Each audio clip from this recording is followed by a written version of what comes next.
আসসালামু আলাইকুম এভরিওয়ান, দিশারা ভালোবাসা গল্পে ৭৬ নাম্বার পার্ট নিয়ে চলে আসলাম। তো বেশি কথা না কইয়া চলুন গল্প শুরু করা যাক। আজকে যদি একা থাকতো তাহলে এখন এসব করতে হতো নাকি? জীবনে যা দুঃখ স্বপ্নেও ভাবেনি, আজকে সেই সব করছে কাল সকাল থেকে। রাতে শোয়ার আগে হাঁড়ি পাতুল থালা বাসন সব ধুয়েছে, রান্না গুছিয়ে পরিষ্কার করেছে। আর এখন ও আল্লাহ, এসব কি? এসব করানোর জন্য বিয়ের ভূত মাথায় বসেছিল নাকি?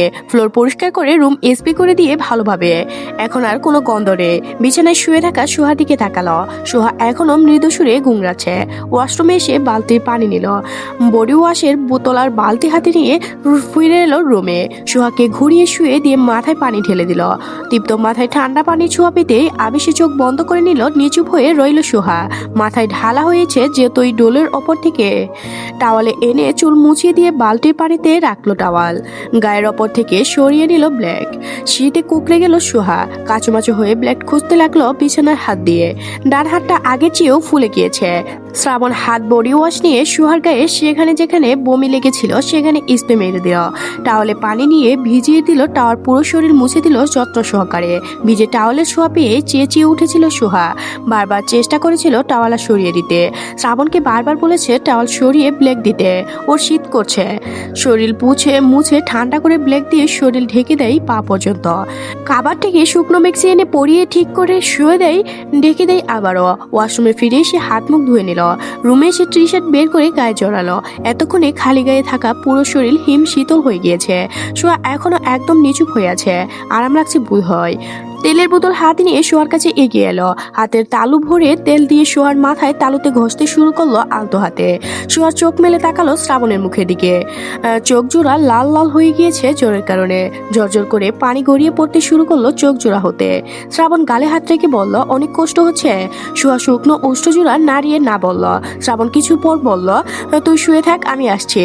সোয়া চোখ মেলে তাকিয়ে মাথা নাড়লো দুদিকে। মৃদু সুরে বলল, দূরে যেও না, আবার আমার কাছেই থেকো, এখনই আসবো। না। শ্রাবণ ঝুঁকে সোহার কপালে চুমু খেলো। ভেজা রুমালটা কপালের ওপর দিয়ে রুম থেকে বেরিয়ে গেল দ্রুত পায়ে। বেশ অনেকক্ষণ পর রুমে ফিরে এলো শ্রাবণ। হাতে গরম ধোয়া ওঠা সুপের বাটি রেখে গ্লাসে পানি ঢেলে নিল। সোহার গালে হাত রেখে নরম সুরে ডাকলো, সোহা সোহা, এই সোহা ওঠ। সোহা ঘুমিয়ে পড়েছিল। শ্রাবণের ডাকে পিট করে চোখ তাকালো। মাথা ঘুরছে।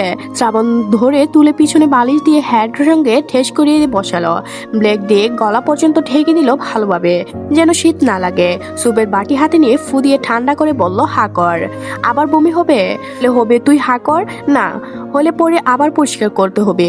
তুই খা। বমি করতে করতে পেট তো খালি করে ফেলেছিস। পানি খাওয়ার পরেই পেটের ভিতর কেমন করছিল। হা কর। তোমারও তো পেট খালি হয়ে গিয়েছে। আমিও খাবো, তুমি আগে খাও। সোহা হা করলো। শ্রাবণ ওকে খাইয়ে দিতে শুরু করলো। আস্তে আস্তে সবটুকু স্যুপ খাইয়ে জ্বরের ঔষধ খাইয়ে দিল, আবার সঙ্গে একটা বমির ঔষধও খাইয়ে দিল।